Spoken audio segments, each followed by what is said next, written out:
Mumolo describes your business as being like a six-cylinder high-performance car engine.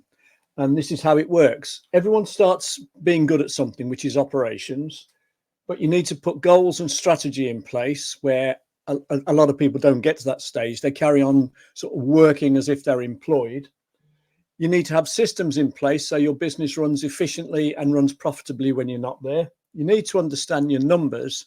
You need to understand what's meant by the term strategic marketing rather than just ad hoc tactical marketing. And eventually, as you expand, you need to be able to build teams, work with outsourcing people, understand your customers. So basically, you need to understand people, what makes them tick, different personality types, how to build teams, etc. Now, three of the most important areas are linked, really. So in terms of sales and marketing, you need to understand some key numbers. And then when you understand those key numbers, you need to have systems in place to take advantage of those key numbers. And the most important of them is this concept of what's called the buyer's journey. And this says that at any given time, if you had 100 potential purchases of your service or goods or whatever it is you sell, then what you'll find is that 30 of them won't buy. At some stage, they'll drop out. But 70% of them, or 70 of the 100, will go through eventually to become now buyers. And at any given time, the now buyers are typically 1 to 3%. So let's say 3% to be generous. A big mistake that a lot of people make is trying to sell to the 3%, but ignoring the fact that they ought to be addressing their marketing efforts to the 67% who will eventually become now buyers. And the only way you can do that properly is to have systems in place where you nurture these potential customers or clients along their buyer's journey. And what you do is you drip feed them pieces of information, ideas, you keep in contact.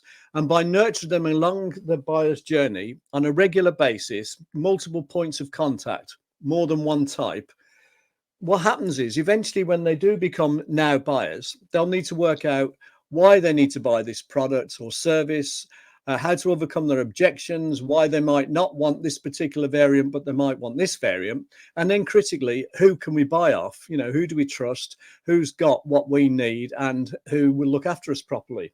And by nurturing them properly along the buyer's journey, you're much more likely to eventually get your more than your fair share from the 3% who are now buyers.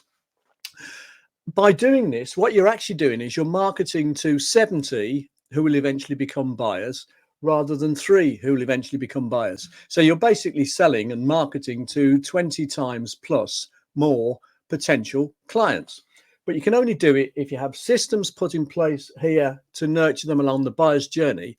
And then you need a funnel here, which is your sales conversion funnel.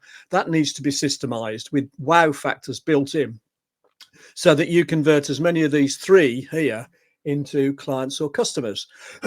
So understanding the fact that there's 6 key areas in your business, understanding your numbers, understanding the difference between tactical marketing, which is ad hoc efforts to sell to the 3 here, as opposed to strategic marketing, which is systemized efforts to sell to the 70% who will eventually become customers or clients of someone. And then having sales funnels in place and having systems in place to actually do it efficiently, properly on a repeated basis. That's basically how you end up with 20 times as many clients as just trying to sell to the 3 here. I hope you found that interesting. If you want to know a bit more information, have a look at bernardkeevy.com. There's some videos on there which are instructional, or get in touch, leave a message, make a comment, positive or negative, engage.